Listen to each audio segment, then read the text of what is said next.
नमस्कार साथियों, मैं मनीष विहाल आप सभी का आपके अपने चैनल में तहे दिल से स्वागत और अभिनंदन करता हूं। तो आज बिल्कुल खुश हो जाइए, बल्ले बल्ले बल्ले वाला डांस करिए। और डांस क्यों करना है? क्योंकि काफ़ी दिनों से आप कमेंट बॉक्स में रोज कहते थे सर इको स्टार्ट कर दीजिए, 11वीं की इको स्टार्ट कर दीजिए, प्लीज़ सर इकोनॉमिक्स पढ़ा दीजिए। तो आज अपन लेकर के आए हैं इकोनॉमिक्स अर्थशास्त्र का पहला अध्याय का नाम है स्वतंत्रता की पूर्व संध्या पर भारतीय अर्थव्यवस्था और उसका है लेक्चर नंबर 1। ठीक है, तो अब आप सभी खुश हो, मुझे बताइएगा कमेंट बॉक्स में। चलिए जानते हैं कि इस चैप्टर में हम लोग क्या पढ़ेंगे। इस चैप्टर में हम पढ़ेंगे, पहले परिचय को जानेंगे, और इस परिचय को जानने से पहले हम आज के लेक्चर में जानेंगे कि एक्चुअल में इकोनॉमिक्स है क्या, अर्थशास्त्र है क्या, जिसके पीछे इतने दिनों से आप लगे हुए थे, उसकी चर्चा करेंगे। कृषि क्षेत्र की बात करेंगे, औद्योगिक क्षेत्र की बात करेंगे कि कृषि क्षेत्र की क्या स्थिति थी जब अंग्रेज हमारे देश में थे, उद्योग क्षेत्र की क्या स्थिति थी, विदेशी व्यापार कितना होता था, जनांकीय परिस्थितियां क्या थी और व्यावसायिक संरचना क्या थी। ऐसे अनेक मुद्दों पर हम लोग आज इस पूरे चैप्टर में चर्चा करने वाले हैं और बिल्कुल जीरो से आपको लेकर के चलूंगा। बिल्कुल एक एक चीज जो बेसिक आपको बतानी चाहिए वो बेसिक्स बताता बताता बिल्कुल आपको हाई लेवल तक लेकर के चलूंगा, जैसा कि अपन पॉलिटी में चल रहे हैं। और मैंने कह रखा है कि इकोनॉमिक्स क्या है, पॉलिटी का बेस है, इकोनॉमी आधार है। अगर इकोनॉमिक्स नहीं होगा तो पॉलिटी अधूरी है। ये सारी बातें भी जानेंगे, कैसे हैं वो उन पर भी चर्चा करेंगे। आज हम लोग बात करेंगे परिचय की, और आज बात करेंगे औपनिवेशिक शासन के अंतर्गत निम्न स्तरीय आर्थिक विकास की। आज ही स्टार्ट करते हैं परिचय। देखिए इकोनॉमिक्स, पहली बात तो यही समझते हैं कि अर्थशास्त्र है क्या, ये इकोनॉमिक्स है क्या। देखिए जब भी अगर हम लोग बात करते हैं अर्थशास्त्र की या इकोनॉमिक्स की, अर्थशास्त्र की वैसे अनेकों परिभाषाएं दी हुई है, ठीक है। और जो आधुनिक आज का अर्थशास्त्र है, जो मॉडर्न इकोनॉमिक्स है, जो उसके फादर कहे जाते हैं, उसके जनक कहे जाते हैं, वो कहा जाता है किसको? एडम स्मिथ को। किसको कहा जाता है? एडम स्मिथ को कहा जाता है। तो अनेक ऐसे महापुरुषों की, ऐसे अर्थशास्त्रियों की परिभाषाएं अर्थशास्त्र को लेकर के दी हुई है कि अर्थशास्त्र क्या होता है। पर अगर उन सबका एक मैं निचोड़ आपको बताना चाहता हूं, क्योंकि मैं ये चाहता हूं कि आपके पास हजारों किताबें ना हो, उन हजारों किताबों का बेस्ट कंटेंट है ना, वो आपके नोट्स में होना चाहिए। अब अर्थशास्त्र का एग्जैक्ट अगर हम लोग मीनिंग देखें, अगर इकोनॉमिक्स का मीनिंग देखते हैं तो क्या है। देखिए जब हम बात करते हैं अर्थशास्त्र की, आप जीवन में एक बात हमेशा देखिएगा, हमारे पास कुछ समस्याएं हैं, और वो समस्याएं क्यों हैं? चयन के कारण। हमारे पास कुछ समस्याएं हैं जीवन में, और समस्याएं क्यों है? चयन के कारण है, चुनाव के कारण है। जैसे कि फॉर एग्जांपल मुझे घड़ी भी खरीदनी है, मुझे मोबाइल भी खरीदना है, मैं धर्म संकट में फंसा हुआ हूं कि मैं घड़ी खरीदूं या मोबाइल खरीदूं। तो हमारे सामने ऐसी बहुत सी समस्याएं आती हैं जहां पर हमें एक को चुनना होता है, एक का चयन करना होता है। ये एक का चुनाव या एक का चयन क्यों करना होता है? क्योंकि कहीं ना कहीं वो चीजें हमारे बजट में नहीं होती, या हम कह सकते हैं वो चीजें हमारे अप्रोच में नहीं होती, उन तक उनको पाना थोड़ा सा कहीं ना कहीं मुश्किल हो जाता है, थोड़ा सा कठिन हो जाता है।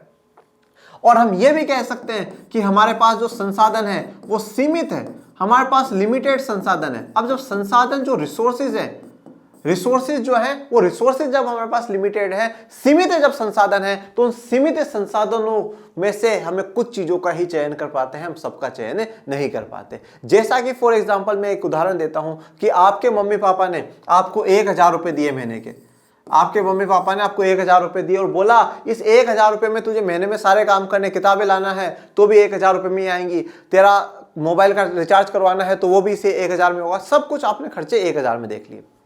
अब आपने देखा, अब आप क्या करते हो कि आप चूज करते हो। जैसे सबसे पहले तो आप ये देखोगे कि यार इस महीने में मोबाइल का रिचार्ज भी कराना है, 670 का मोबाइल का रिचार्ज होगा, क्योंकि भाई मनीष सर की क्लास से लेना बहुत जरूरी है, क्लास नहीं लेंगे तो हम आगे कैसे बढ़ेंगे, ठीक है ना। तो 670 का आप क्या कराओगे? रिचार्ज कराओगे। ये आपकी सबसे पहली प्राथमिकता हो जाएगी। उसके बाद मान लीजिए कि आपको 300 की कोई किताब लेनी हो, और मान लो इस महीने में किसी बर्थडे का, किसी दोस्त का बर्थडे आ रहा है, मतलब उसके ऊपर 300 रुपए का कोई गिफ्ट देख के आए हो, वो भी देना है। अगर ये टोटल जब आप करते हो तो होता है 1270, पर घर वालों ने आपको दिए हैं 1000, और ये बोल करके दिया था कि अगर इस 1000 रुपए से 1 रुपए भी ज्यादा मांग लिया, अगर 1000 रुपए लेने के बाद वापस मुंह दिखाया पैसे लेने के लिए, तो हमारी जूती आएगी तेरे मुंह पर सीधा, ठीक है ना। तो मतलब 1 रुपए वापस मांगे मत, अगले महीने में बात करेंगे, 1000 रुपए में जो करना है वो कर लें। तो अब आप क्या करोगे? अब आपके संसाधन सीमित है, मतलब जो रुपए हैं वो आपके पास लिमिटेड है, 1000 ही है, 1000 से ज्यादा है ही नहीं। ओके, अब पर आपका खर्चा 1270 का है, तो अब आप क्या करोगे? प्राथमिकता दोगे। सबसे पहले तो जो जरूरी है वो रिचार्ज है। रिचार्ज तो करवाना ही करवाना पड़ेगा। क्यों करवाना पड़ेगा? क्योंकि हमें क्लासेस अटेंड करनी है, और क्लासेस अटेंड करनी, बुक हो सकता है कि अपन बाद में खरीद ले, पर पहले रिचार्ज है। और रिचार्ज कराने के बाद जब पैसे बचे तो फिर आपके पास दो चॉइस थी कि आपको किताब खरीदनी है या आपको दोस्त के बर्थडे पे गिफ्ट देना है, तो आप किताब के साथ जाओगे, क्योंकि किताब से अच्छा दोस्त कोई भी नहीं होता, किताब से बेहतरीन जीवन साथी कोई भी नहीं होता। किताबों को अगर आपने जीवन साथी बना लिया तो आप सफलता को ही चूमोगे, बाकी आपके सामने कोई समस्या नजर नहीं आएगी, तो आप किताबों के साथ जाओगे। पर फिर देखा, फिर तो मेरे पास 30 रुपए बचे, अब 30 रुपए में क्या करूं, तो फिर ये सोच लोगे कि हम क्या करेंगे, दोस्त को गिफ्ट अगले महीने देते हैं, बोल देंगे यार सॉरी भाई मैं नहीं दे पाया, अगले महीने देता हूं। तो आप क्या करते हो कि जब आपके संसाधन सीमित होते हैं ना, तो आप चूज करते हो, आप अपने संसाधनों का इस प्रकार से प्रयोग करते हो कि उसका सही, सर्वोत्तम या सर्वोच्च प्रयोग उसका हो सके। आप कह सकते हैं कि बेस्ट जो यूटिलाइजेशन होना चाहिए वो हो सकता है। 1000 रुपए थे, 1000 का जो बेस्ट यूटिलाइज होना चाहिए था, जो बेस्ट यूज होना चाहिए था, आप वो बेस्ट यूज करोगे। ठीक है, आप हर जगह पैसा नहीं फेंकोगे, क्योंकि आपके पास जो संसाधन है, जो रिसोर्सेज है, वो आपके पास लिमिटेड है। जब आपके पास संसाधन सीमित हो, बच्चों ध्यान से सुनिएगा, जब आपके पास संसाधन सीमित हो और उन्हीं सीमित संसाधनों का प्रयोग आप सर्वोपरि तरीके से करते हो, आप सर्वोच्च तरीके से करते हो, आप सही तरीके से करते हो, तो वही क्या कहलाती, अर्थशास्त्र कहलाती है। ये जो समस्याएं हमारे सामने आती हैं, कौन सी समस्या, चयन की समस्या। ये जो चयन की समस्या है, ये चॉइस ऑफ प्रॉब्लम है कि भाई हमें प्रॉब्लम किस चीज की, चॉइस की प्रॉब्लम है, ये चुनूं या ये चुनूं। इस चॉइस के बारे में अध्ययन करना ही हमारा क्या है, अर्थशास्त्र है। तो अर्थशास्त्र में हम यही अध्ययन करते हैं कि जब हमारे सामने, एक व्यक्ति के सामने, एक परिवार के सामने, एक राष्ट्र के सामने, एक राज्य के सामने जब संसाधन सीमित होते हैं, तो उन संसाधनों का किस प्रकार से प्रयोग करें कि उसका देश सबसे आगे हो, उसका परिवार सबसे आगे हो, वो व्यक्ति सबसे आगे कैसे हो। मतलब जो संसाधन आपके पास अवेलेबल है उनका बेस्ट यूज करना, वही क्या कहलाती है, इकोनॉमिक्स कहलाती है, वही अर्थशास्त्र कहलाती है। तो एक तो आपको हमेशा ध्यान रखनी है कि जब भी जो संसाधन आपके पास है उनका आपको इस तरीके से इस्तेमाल करना है कि आपका विकास ही हो। ओके, तो वो क्या कहलाती है, इकोनॉमिक्स। एक हम ये देखते हैं, फिर ये बात आ गई अर्थशास्त्र की। अब बहुत सी बार आप लोग वर्ड सुनते होंगे, अर्थव्यवस्था, अर्थव्यवस्था, जैसा कि जो फर्स्ट हमारे आज चैप्टर का नाम भी है, क्या नाम है, स्वतंत्रता की पूर्व संध्या पे भारतीय अर्थव्यवस्था। तो यहां पे अर्थव्यवस्था क्यों लिखा गया, ये अर्थव्यवस्था क्या होती है, इस अर्थव्यवस्था को भी समझो। देखिए, व्यवस्था का मतलब तो आप सभी समझते हैं, ठीक है, कोई भी सिस्टम, कोई भी आपने प्लानिंग कर रखी हो, भाई ऐसा ऐसा ऐसा होगा, ठीक है। अब ये अर्थव्यवस्था क्या कहती है, आप लोगों ने छोटी क्लासों में 3 क्षेत्र पढ़े होंगे, ठीक है। कौन कौन से क्षेत्र पढ़े हैं, प्राथमिक क्षेत्र, जिसको हम लोग क्या कहते हैं बच्चों, कृषि क्षेत्र भी कहते हैं, क्योंकि इसमें सबसे जो मुख्य है वो क्या है, कृषि है। फिर आता है द्वितीय क्षेत्र, इस द्वितीय क्षेत्र को हम लोग क्या कहते हैं, औद्योगिक क्षेत्र भी कहते हैं, क्योंकि इसमें मुख्यतः उद्योग आते हैं। फिर तीसरा है तृतीय क्षेत्र, जिसे हम लोग क्या कहते हैं, सेवा क्षेत्र भी कहते हैं, ठीक है। अब आपके पापा मम्मी चाचा चाची अंकल आंटी भैया दीदी जीजू जो भी हो, जो भी आपके जीवन में, जो भी आपको कहीं ना कहीं काम करते हुए दिख रहा है, वो कहीं कोई भी व्यक्ति या तो प्राथमिक में होगा या द्वितीयक में होगा या तृतीयक में होगा। आज मैं हूं, मैं क्या कर रहा हूं, मैं सेवा दे रहा हूं आप लोगों को, तो मैं तृतीयक में हूं, मैं तृतीयक में हूं। और ये जो जितने भी काम यहां पे लोग कर रहे हैं, ये काम क्यों कर रहे हैं, क्यों कर रहे हैं बच्चों, ये काम पैसा कमाने के लिए, आय कमाने के लिए, कि हमें क्या चाहिए, पैसा चाहिए। और ये पैसा, जिन भी ऐसे कामों से जिनसे पैसा मिलता है, उन कामों को हम क्या कहते हैं, हम उन्हें कहते हैं आर्थिक क्रिया। क्या कहते हैं, आर्थिक क्रिया। आर्थिक क्रियाएं या आर्थिक क्रिया वो होंगी ऐसे काम जिनको करने से आपको पैसा मिलता हो। मैं आपको पढ़ा रहा हूं, मुझे पैसा मिलेगा, पर मैं घर पे जाकर के मेरे भतीजे को पढ़ाऊंगा, मुझे पैसा नहीं मिलेगा। आपकी मम्मी सबके लिए, आपके लिए खाना बना रही है, कोई पैसा नहीं होगा, पर अगर किसी की मदर टिफिन सेंटर चलाती है, उनको पैसा मिल रहा है, तो वही काम आर्थिक क्रिया में आ जाएगा। तो आर्थिक क्रियाएं वो क्रिया होती हैं जिनसे कि व्यक्ति को आय प्राप्त होती है, इनकम प्राप्त होती है। और ये समस्त जितनी भी आर्थिक क्रियाएं हैं, इन आर्थिक क्रियाओं में कितना उत्पादन हुआ, कितना उत्पादन हुआ, कितना वितरण हुआ, कितना पैसा किसको मिला, ये जो पूरा सिस्टम है बच्चा, इसी सिस्टम को हम कहते हैं अर्थव्यवस्था। मतलब इन तीनों क्षेत्रों के बारे में पूरी जानकारी ले लेना ही क्या है, अर्थव्यवस्था है। इसी को हम इंग्लिश में कहते हैं इकोनॉमी। इसी को हम लोग क्या कहते हैं, इकोनॉमी। ओके, जैसा कि अभी भी अपन लोगों ने लेक्चर फ्लो में, चैप्टर फ्लो में देखा, कृषि क्षेत्र मतलब प्राथमिक क्षेत्र, औद्योगिक क्षेत्र मतलब द्वितीय क्षेत्र। तो उस समय जब भारत आजाद हुआ तो इन क्षेत्रों की क्या हालत थी, इस हमारे भारत की अर्थव्यवस्था की क्या हालत थी। तो अर्थव्यवस्था के बारे में जब भी कभी सवाल उठे कि व्हाट इज द इकोनॉमी, दोनों में डिफरेंस रखेगा, इकोनॉमी और इकोनॉमिक्स। अब यहां से मैं एक और परिभाषा निकाल सकता हूं कि अर्थशास्त्र, अर्थव्यवस्था का अध्ययन, अर्थव्यवस्था के बारे में पढ़ना ही अर्थशास्त्र है, तो भी गलत बात नहीं। और अर्थ का मतलब क्या होता है, अर्थ का मतलब धन भी होता है, तो धन की पढ़ाई करना, ठीक है, धन के बारे में जानना, वो भी अर्थशास्त्र है।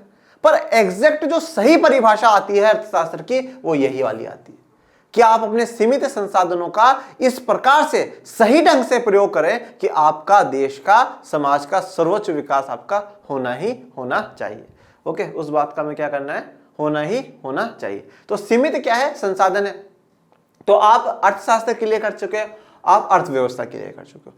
तो ये तो अपना क्या है कि क्लास 11th में जो बेसिक है ना, वो मैंने क्लियर करा है। आप लोग 9th से इकोनॉमिक्स पढ़ रहे हो बच्चों, पर मुझे उम्मीद है आपने नहीं पढ़ी होगी है ना, बिल्कुल भी नहीं पढ़ी होगी। मतलब 11th में लेंगे इकोनॉमिक्स, जब पढ़ेंगे, अब भी कौन पढ़ेगा, ठीक है ना। तो पर इसलिए मैंने आपको बेस क्लियर करा है कि अर्थशास्त्र क्या है और अर्थव्यवस्था क्या है। अब बात ये आती है, अब जो नेक्स्ट हमारा मुद्दा है, अब हम चैप्टर पे आते हैं कि जब भारत आजाद हुआ, उस आजादी के समय, उस आजादी के दिन भारत की अर्थव्यवस्था के क्या हालात थे।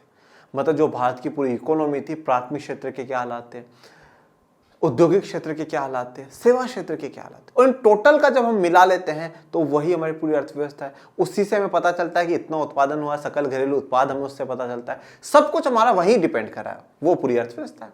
उसकी अर्थव्यवस्था की क्या स्थिति थी वो जानते हैं। उससे पहले आप एक बात ये जानिए कि 15 अगस्त 1947 को भारत आजाद हुआ। 15 अगस्त 1947 को भारत आजाद हुआ, और अब इस दिन से, मतलब 15 अगस्त से जितने भी अच्छे काम होंगे उसकी शाबाशी भारत की सरकारों को और भारत के लोगों को मिलेगी। जितने बुरे काम होंगे उनके लिए आलोचना जो करी जाएंगी वो भारत की सरकार की और भारत के लोगों की करी जाएगी। मतलब अब भारत को आगे ले जाने की जो डोर है वो किसके हाथ में है, भारत के लोगों के हाथ में, भारत की सरकारों के हाथ में। अब सब कुछ जो है वो भारत के लोगों के हाथ में। इस किताब में हमें यही पढ़ना है कि 15 अगस्त 1947 के बाद भारत की अर्थव्यवस्था कैसी रही है, ठीक है। इस चैप्टर में इसके बाद हम ये पढ़ेंगे कि भाई किस प्रकार से आगे, मतलब पूरा 1947 के बाद क्या सीन रहा है इकोनॉमी का, वो हमें इस किताब में पढ़ना है। परंतु उससे शुरुआत करने से 1947, 15 अगस्त 1947 से पहले शुरुआत करने से पहले जाने तो ले हम शुरू कहां से कर रहे हैं। मतलब इस दिन भारत की अर्थव्यवस्था कहां पे खड़ी थी, भारत की अर्थव्यवस्था कहां पे खड़ी थी। आप लोगों ने बचपन से सुना होगा कि अंग्रेजों ने बहुत जुल्म भारतीयों पे ढाए, राजनीतिक शोषण उन्होंने हमारा करा, सामाजिक शोषण उन्होंने हमारा करा, और आर्थिक शोषण तो हद से ज्यादा उन्होंने हमारा करा। वो भारत आते हैं, किस लिए आते हैं, व्यापार करने के लिए आते हैं। वो भारत आते हैं, व्यापार करने के लिए आते हैं, पर व्यापार के पीछे उनका जो एक खराब जो चेहरा था वो छुपा हुआ था, वो चेहरा था लूटने का चेहरा। भारत को पूरा लूट करके चले गए। जब ब्रिटिशर्स भारत में आए थे तो भारत का पूरे विश्व के उत्पादन में, जीडीपी में 35% योगदान था बच्चों, पर 1947 में जब वो छोड़ करके जाते हैं तो सिर्फ और सिर्फ 2% योगदान है, सिर्फ और सिर्फ 2% योगदान। इस प्रकार से उन्होंने भारत का शोषण करा। भारत की जितनी भी जो आर्थिक इकोनॉमिक ताकतें थी, उन इकोनॉमिक ताकतों को पूर्ण रूप से ध्वस्त कर दिया। वो 1600 में ब्रिटिशर्स भारत आ चुके थे। कब आए थे, 1600 में आ गए थे, 1600 में आ गए। परंतु जब 1757 में प्लासी का युद्ध जीतते हैं, 1764 में बक्सर का युद्ध जीतते हैं, तो यहां से बच्चों, यहां से हम 200 साल काउंट करते हैं। यहां से लेके 1947 तक 190 साल होते हैं, पर राउंड फिगर में हम क्या कहते हैं कि 200 सालों तक अंग्रेजों ने राज करा। यहां से वो पॉलिटिकली भी क्या हो चुके थे, पावरफुल हो चुके थे, उनका शासन चलने लगा था। तो अब उन्होंने क्या करा, उन्होंने सोचा व्यापार नहीं करना, अब राज करना है। अब क्या करना है, राज करना है। और उन्होंने ये सोचा कि भारत को, अगर भारत की जो सबसे बड़ी विशेषता भारत का व्यापार तो है भाई, 35% का योगदान, गजब का योगदान है। तो उन्होंने क्या करा कि भारत में कच्चा माल का बहुत उत्पादन है, कृषि आधारित, कृषि प्रधान भारत की अर्थव्यवस्था रही, कृषि बहुत गजब की होती है। तो जो भी कच्चा माल यहां से आता था, जो भी कच्चा माल, उस कच्चे माल को इंडिया से कहां ले जाया करते थे, अपने ब्रिटेन ले जाया करते थे। और अब ब्रिटेन में लगा रखी थी बड़ी बड़ी मशीनें, बड़े बड़े उद्योग लगा रखे थे। अब उस ब्रिटेन से क्या हुआ, ये क्या है बच्चों, ये है मध्यवर्ती वस्तु। और ये फिर क्या बनाते थे? अंतिम वस्तु, फाइनल गुड बनाते थे। कच्चा माल इंडिया से ले जाते थे ब्रिटेन और ब्रिटेन में अंतिम वस्तु बनाते थे और फिर उस अंतिम वस्तु को ला करके इंडिया के लोगों को बेचा करते थे। ये कच्चा माल जब लेकर के जा रहे हैं तो भारतीयों को बहुत कम पैसे दे रहे हैं, और पर जब ये माल इनको बेचा करते तो खूब महंगी महंगी रेट्स पे माल बेचा करते थे।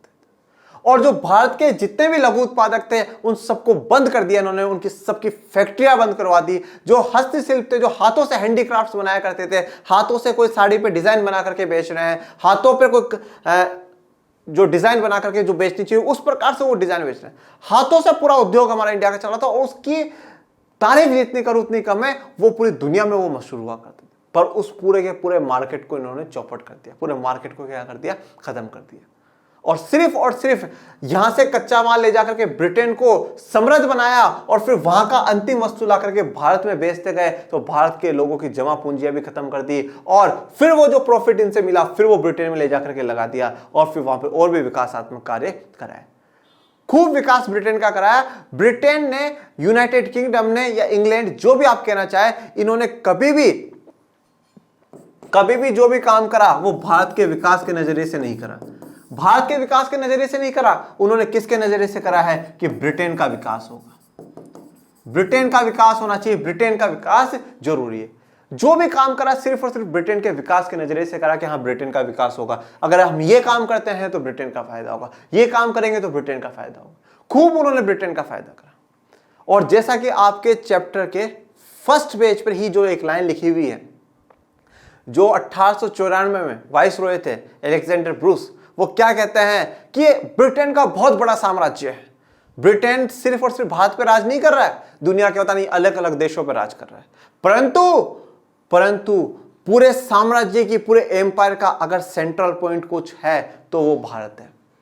अगर हमारे हाथ से एक दो देश छूट जाएंगे तो छूट जाएंगे, चिंता नहीं है, हमारा साम्राज्य फिर भी चलता रहेगा। पर जिस दिन भारत हाथ से निकल गया उस दिन पूरा साम्राज्य खत्म हो जाएगा। उस दिन पूरा ब्रिटेन का ये जो एम्पायर फैला हुआ है दुनिया में, ये एम्पायर पूरा का पूरा खत्म हो जाएगा। और आप ये चीज देख लीजिए 1947 में जब हुआ तो फिर भारत आजाद हुआ तो उन्होंने सारे देशों को आजाद कर दिया। जिस ब्रिटेन का पूरी दुनिया में डंका बजा करता था उस ब्रिटेन का डंका बजना बंद हुआ और फिर अमेरिका की जय जयकार पूरी दुनिया में देखने को मिली, सोवियत संघ की जय जयकार पूरी दुनिया में देखने को मिली। ब्रिटेन की जो आवाज है वो बिल्कुल दब चुकी थी। सेकेंड वर्ल्ड वॉर में भारतीयों ने ब्रिटेन को ललकारा है, जाओ हम नहीं लड़ रहे तुम्हारी तरफ से, भगो यहां से, भगो, तुम खुद भगो यहां से। गजब की बेइज्जती हुई, गजब की बेइज्जती। और अब भी तो एक बहुत गजब खबर सुनने में आई है कि जो अब इंग्लैंड के प्रधानमंत्री है वो ऋषि सुनक जी बनेंगे। तो जिन लोगों ने हजारों साल तक हम पे राज करा, आज उन्हीं की संसद, जिनकी संसद से, जिनकी पार्लियामेंट से हमें गुलाम बनाए रखने के जो कानून पारित हुए थे, आज उस संसद में एक भारतीय दहाड़ करके कह सकता है कि मैं यहां का प्रधानमंत्री हूं। सोचिए कितना गौरव का समय पूरे भारतवासियों के लिए, सबके लिए गौरव का समय। तो ब्रिटिशर्स ने हमारा पॉलिटिकली, इकोनॉमिकली बहुत लॉस करा है, बहुत नुकसान करा है। तो इस चैप्टर में हम यही सारी कहानियां पढ़ेंगे कि किस प्रकार से वो हमारी अर्थव्यवस्था को यहां से यहां छोड़ करके गए।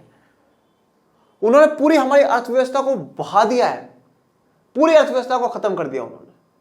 भारत के लिए अर्थव्यवस्था को सुधारना और उसको मजबूत बनाने के लिए ब्रिटिशर्स ने कुछ भी मुख्य कार्य नहीं करे। ठीक है, तो आइए चैप्टर की तरफ बढ़ते हैं, क्या क्या चैप्टर में है जानते हैं।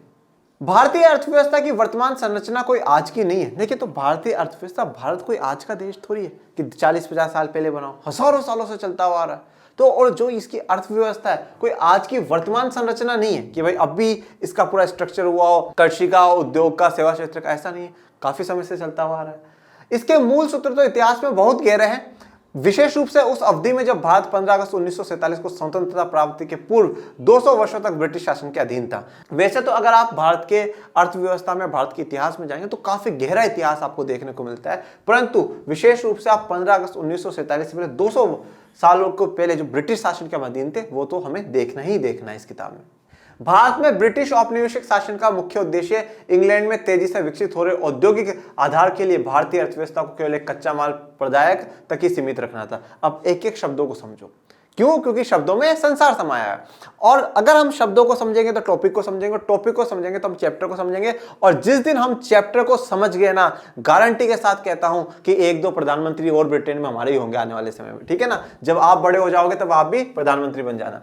देखिए, सबसे पहले बात करते हैं औपनिवेशिक शासन की। ये औपनिवेशिक शब्द का मतलब क्या है?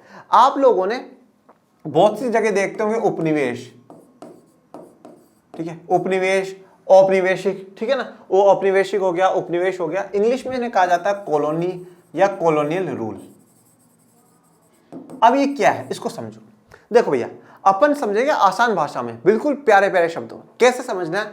आप मुझे एक बात बताओ, आपने क्रिकेट टीम में देखा है कप्तान और उप कप्तान? देखा होगा। क्या भैया ये कप्तान है, ये उप कप्तान है? तो कप्तान मेन है और उप कप्तान उसके बाद है। पहले कप्तान फिर उप कप्तान। अब यहां पर भी ऐसे आ जाओ। अब मैं ये कह रहा हूं कि उप, ठीक है, निवेश को अगर मैं ऐसा मान लू, निवास मान लू, उपनिवास मान लू, तो ब्रिटिशर्स का मेन जो निवास स्थान है, जो रहने का स्थान है, वो कहां है? ब्रिटेन।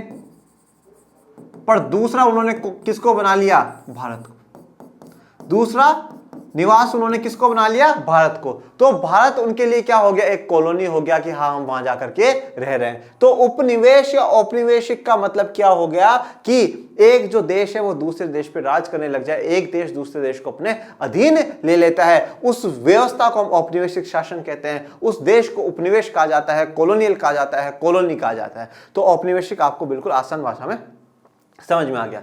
अब जब ये ब्रिटिशर्स का औपनिवेशिक शासन चला, इनका एक ही मुख्य उद्देश्य था, इंग्लैंड में तेजी से विकसित हो रहे औद्योगिक आधार, ठीक है। अब आप देखते हैं कि इंग्लैंड में 18वीं शताब्दी के करीब से उद्योग काफी बड़ी मात्रा में फैलता है, काफी बेहतरीन टेक्नोलॉजी आती है, बेहतर आपको मशीनें देखने को मिलती है। तो औद्योगिक आधार बहुत तेज हो चुका था। तो जो औद्योगिक आधार है उसको बढ़ाने के लिए अब उद्योगों में सिर्फ मशीनों की जरूरत नहीं होती, उद्योगों में कच्चा माल भी चाहिए, रॉ मटेरियल जो है वो चाहिए। तो अब रॉ मटेरियल जो कच्चा माल है वो कहां से जाता था? भारत से जाता था। तो भारतीय अर्थव्यवस्था को केवल एक कच्चा माल प्रदायक, प्रदायक का मतलब है उनको देने वाला, ठीक है, कच्चा माल पहुंचाने वाला तक ही सीमित रखा गया। मतलब जो कच्चा माल वो यहां से लेकर के जा रहे थे उससे कोई भी भारतीय को या भारत को प्रॉफिट नहीं हो रहा था। वो यहां से ब्रिटेन जाता था, ब्रिटेन की मशीनों में उसको फाइनल गुड में परिवर्तित किया जाता था और फिर उसे भारत के देश में, भारत के लोगों में बेच दिया जाता था। उस शासन की अधीनता के शोषक स्वरूप को समझे बिना स्वतंत्रता के बाद के पिछले 6 दशकों में भारत में हुए विकास का सही मूल्यांकन कर पाना संभव नहीं है। जब तक हम ये वाला टाइम पीरियड नहीं समझेंगे, 1757 से लेकर के 1947 तक, अगर हम लोग ये टाइम पीरियड नहीं समझेंगे बच्चों, तो फिर हम लोग ये वाला टाइम पीरियड कैसे समझेंगे? अगर हमें इस वाले टाइम पीरियड को समझना है तो हमें इस वाले टाइम पीरियड को समझना होगा। और मैं जैसा हमेशा एक बात कहता हूं कि अगर देश में कुछ भी घटना आज घट रही है तो उसके कहीं ना कहीं परिणाम पहले होंगे, कुछ ना कुछ उससे जुड़ा हुआ इतिहास में होगा। इतिहास में ना हुआ हो, डायरेक्ट आज हो रहा हो, तो ऐसा हो ही नहीं सकता। कहीं ना कहीं अगर आप उसके तार खींचते हुए जाएंगे तो उसको इतिहास में आपको देखने को मिलेगा ही मिलेगा। आप जीवन में देख लीजिए मालिक, आप जीवन में देख लीजिए, अगर आज कुछ समस्या हो रही है तो कहीं ना कहीं पहले भी तो कुछ ऐसे काम हो ही रखे होंगे ना, पहले भी कुछ तो गलत कराया होगा। ऐसा तो है नहीं कि बिल्कुल एक साथ ही कुछ आपके साथ गलत हो गया। तो कहीं ना कहीं जो कुछ जुड़ा हुआ होता है वो इतिहास के साथ जुड़ा हुआ होता है। अब डायरेक्ट में अगर आपको ये पढ़ाऊं कि भारत ने 1947 से 2022 तक ये कर लिया, वो कर लिया, ऐसा कर लिया, वैसा कर लिया, हम भारत की अर्थव्यवस्था का मूल्यांकन करेंगे, इवोल्यूशन करेंगे कि भारत ने कितना विकास करा है, कितना और करना चाहिए। अब मूल्यांकन करने के लिए परिस्थितियां तो जानना जरूरी है, सिचुएशन तो जानना जरूरी है ना, कि भाई सिचुएशन कैसी है। और सिचुएशन तो सबसे पहले तो ये जानो ना 1757 से 1947 तक कैसी थी। इन 190 सालों में अंग्रेजों ने किस प्रकार से हमारा शोषण करा, किस प्रकार से हमारी पूरी अर्थव्यवस्था को ही खत्म कर दिया। तो पहले हम इसको जानेंगे और इसको जानने के बाद ही कहीं ना कहीं हम भारतीय अर्थव्यवस्था के विकास का जो मूल्यांकन है वो सही प्रकार से कर पाएंगे। तो सही मूल्यांकन के लिए हमें सही पढ़ना होगा। तो आइए सही पढ़ते हैं। अब औपनिवेशिक शासन के अंतर्गत निम्न स्तरीय आर्थिक विकास, ओके, अब वो परिचय हो गया, वो इंट्रोडक्शन हो गया। अब जो औपनिवेशिक शासन चला, कितने सालों का चला? 190 साल का। ये जो औपनिवेशिक शासन जो चला, औपनिवेशिक शासन का मतलब क्या? ब्रिटिशर्स का राज चलना। क्योंकि हमें उपनिवेश किसने बनाया था? ब्रिटिशर्स ने बनाया था। तो ब्रिटिशर्स का जो शासन हुआ, जो ब्रिटिशर्स का राज चला, उसे कहा जाता है औपनिवेशिक शासन।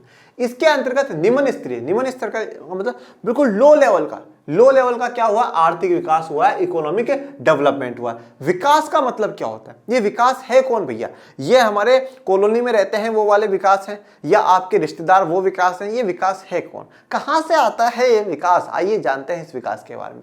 विकास का मतलब होता है प्रगति एवं सुधार। विकास का क्या अर्थ है बच्चों, प्रगति एवं सुधार। जब भी कहीं कोई प्रोग्रेस हो, कहीं पर भी इंप्रूवमेंट हो, तो उसे हम क्या कहते हैं, विकास कहते हैं। आपके घर के बाहर की सड़क टूटी हुई वो बन गई, सुधार हुआ है, इसे क्या कहा जाएगा, विकास कहा जाएगा। आपके पहले 10 में से 5 नंबर आ रहे थे, अब इको पढ़ रहे हो 10 में से 9 आ रहे हैं, इसको विकास कहा जाएगा। कल तक आपकी तबीयत खराब थी, अब तबीयत ठीक है, इसको भी हेल्थ का विकास कहा जाएगा।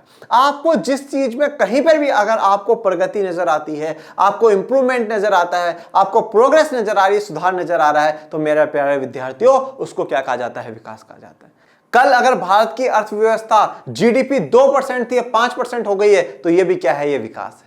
तो आर्थिक विकास, इकोनॉमिक डेवलपमेंट मतलब आर्थिक अर्थव्यवस्था में किसी भी प्रकार की कोई प्रगति या सुधार ब्रिटिश समय के नहीं देखने को मिला, और देखने को मिला तो बहुत निम्न स्तरीय लो लेवल का विकास हमें देखने को मिला है।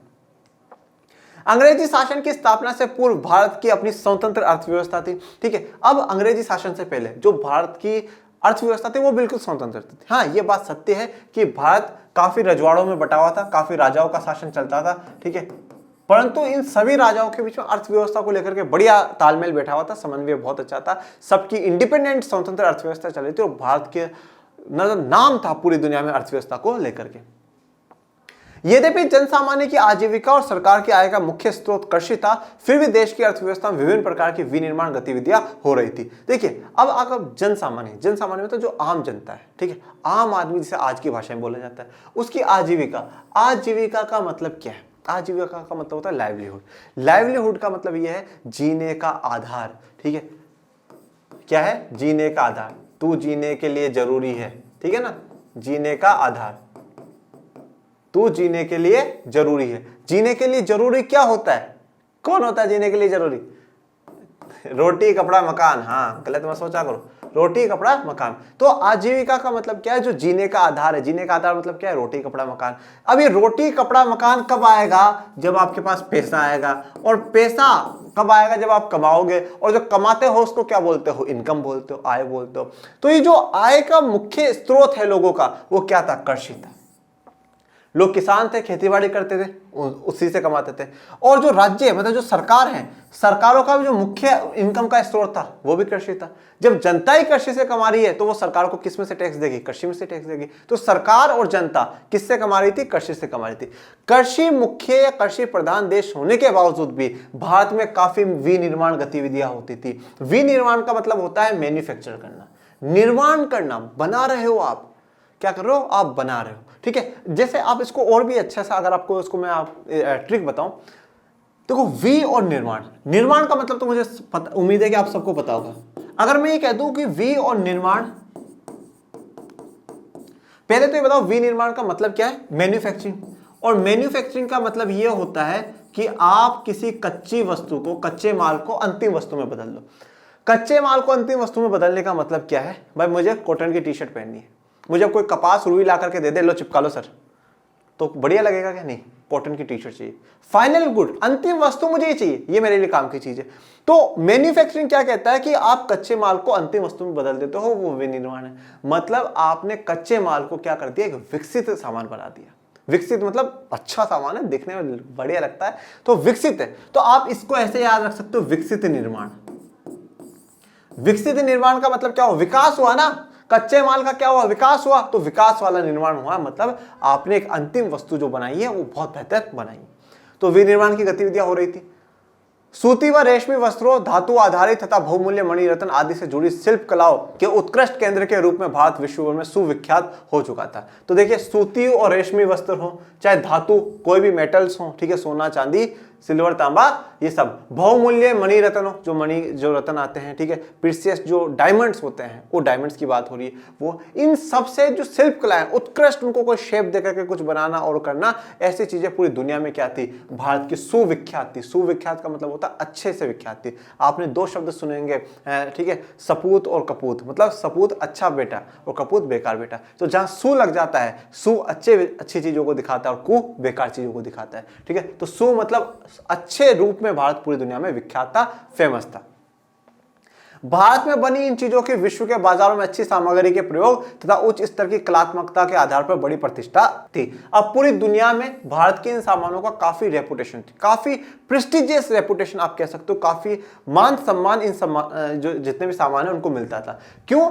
एक तो अच्छी सामग्री का प्रयोग करते थे भारत के लोग, कोई फालतू माल तो इस्तेमाल करते नहीं थे, और इनकी जो कलात्मकता है ना, कला देखो, सब कुछ खेल कला का ही है, और अपन खिलाड़ी भी कला के हैं, मतलब आर्ट्स के बच्चे हैं ना अपन सब, है ना, आर्ट्स के बच्चे सबसे अच्छे ठीक है, कला के बच्चे ही कुछ कलाकारी कर सकते हैं बेटा, ठीक है। तो इसलिए कभी अपने आप पे गिल्ट महसूस मत करना कि भैया अपन ने आर्ट्स ले ली है, ऐसा ऐसा नहीं, बहुत बढ़िया, मस्त जीवन जियो, ठीक है। कला वाले ही कलाकार होंगे, ठीक है, और कलाकार ही कुछ कला करके दिखाएंगे। तो कलात्मकता बहुत थी, ठीक है, मतलब आप कह सकते हो कि आर्टिस्ट थे, कुछ भी चीज से कैसा भी बेहतरीन चीज बना दिया करते थे। औपनिवेशिक शासकों द्वारा रची गई आर्थिक नीतियों का ध्येय भारत का आर्थिक विकास नहीं, बल्कि अपने मूल देश के आर्थिक देशों का हितों का संरक्षण और संवर्धन ही था। तो अब औपनिवेशिक शासन द्वारा जितनी भी जो भी कोई आर्थिक नीति बनाएगी, कोई भी इकोनॉमिक पॉलिसी बनाएगी, तो उसका ध्येय का मतलब क्या है, उसका उद्देश्य ये नहीं था कि भारत का विकास हो। उनका उद्देश्य क्या था कि मूल देश के आर्थिक हितों, मूल देश मतलब जो उनका ब्रिटेन है, इंग्लैंड है, उसके आर्थिक हितों, उनके जितने भी इकोनॉमिक इंटरेस्ट है भाई, उनको अपने देश का विकास करने के लिए किन किन चीजों से फायदा होगा वो काम, उनका संरक्षण करने के लिए, उन हितों को बचाने के लिए, मतलब अपने देश का फायदा करने के लिए जो पॉलिसी बनानी चाहिए वो पॉलिसी बना रहे हैं, उसको संरक्षण कर रहे हैं। और संवर्धन का मतलब क्या होता है, अपने देश का विकास करना, अपने देश की आर्थिक क्रियाओं में वृद्धि करना। इन नीतियों ने भारत की अर्थव्यवस्था के स्वरूप के मूल रूप को बदल डाला। तो अब इन नीतियों ने जो भारत की अर्थव्यवस्था का जो स्वरूप है उसका मूल रूप चेंज ही कर दिया, बिल्कुल बदल डाला। भारत इंग्लैंड को कच्चे माल की पूर्ति करने तथा वहां के बने तैयार माल का आयात करने वाला देश बनकर रह गया। तो अब भारत से क्या हुआ कि ये भारत, ठीक है, अब यहां से जो कच्चा माल है वो ब्रिटेन जा रहा है, और ब्रिटेन से अंतिम वस्तु बनकर के भारत में आ रही। तो अब एक तो क्या हुआ कि यहाँ के जितने भी लघु उत्पादक है उनको कुछ कच्चा माल मिल ही नहीं रहा है कला दिखाने के लिए, कला दिखाने के लिए कच्चा माल मिल ही नहीं रहा। जैसे कि आप ऐसा मान सकते हैं कि आपको भी कोई पढ़ने के लिए कुछ अच्छा नहीं मिलता हो, ठीक है, अच्छा नहीं मिलता, पर अब तो मिलता है, अब तो बहुत से ऑप्शंस आप लोगों के पास हो जाते हैं। तो अब उनको भी कोई सामान नहीं मिल रहा था, तो उनकी जो फैक्ट्रीज है वो सब कुछ बंद हो गई, और ये अपना सामान ला करके भारत में बेच रहे थे। तो भारत उनके लिए, इंग्लैंड वालों के लिए क्या हो गया था, कच्चा माल की पूर्ति करने वाला, सप्लाई ऑफ रॉ मटेरियल, ठीक है, रॉ मटेरियल की सप्लाई करने वाला देश हो गया, और वहां से अंतिम वस्तुओं को खरीदने या आयात करने वाला देश बन चुका था।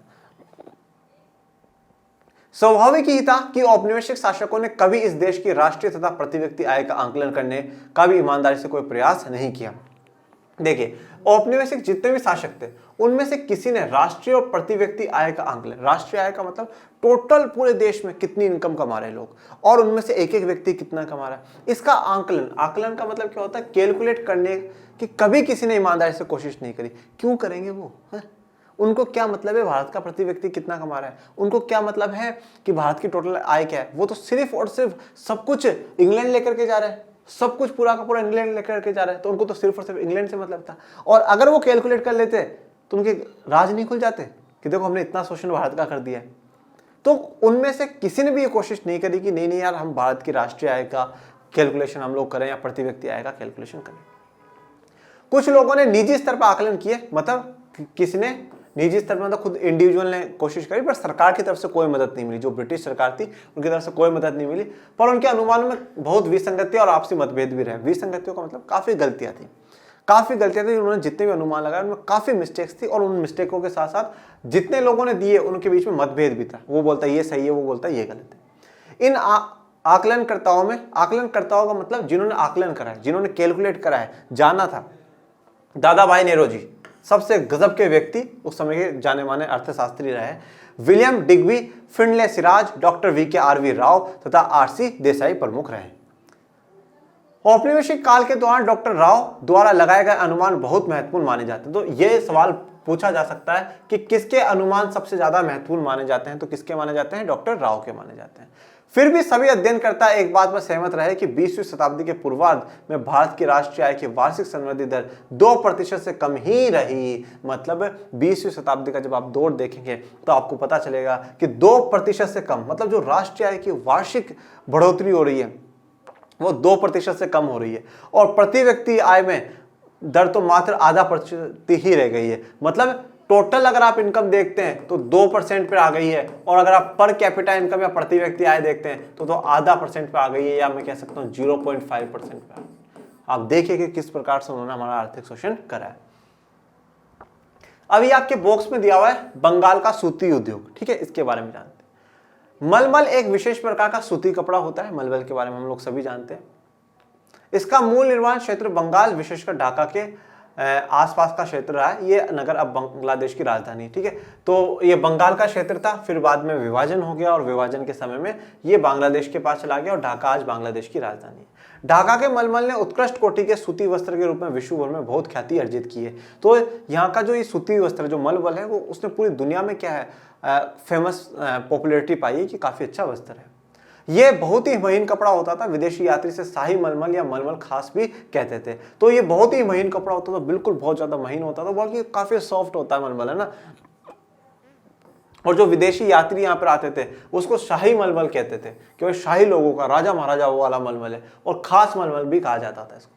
इसका आशय यही था कि वे इस कपड़े को शाही परिवार के उपयोग के योग्य मानते थे। वो मानते थे कि ऐसे जो कपड़े उनका जो प्रयोग करते हैं वो शाही परिवार ही करते हैं, राजा महाराजा करने के उपयोग करने के ही योग्य।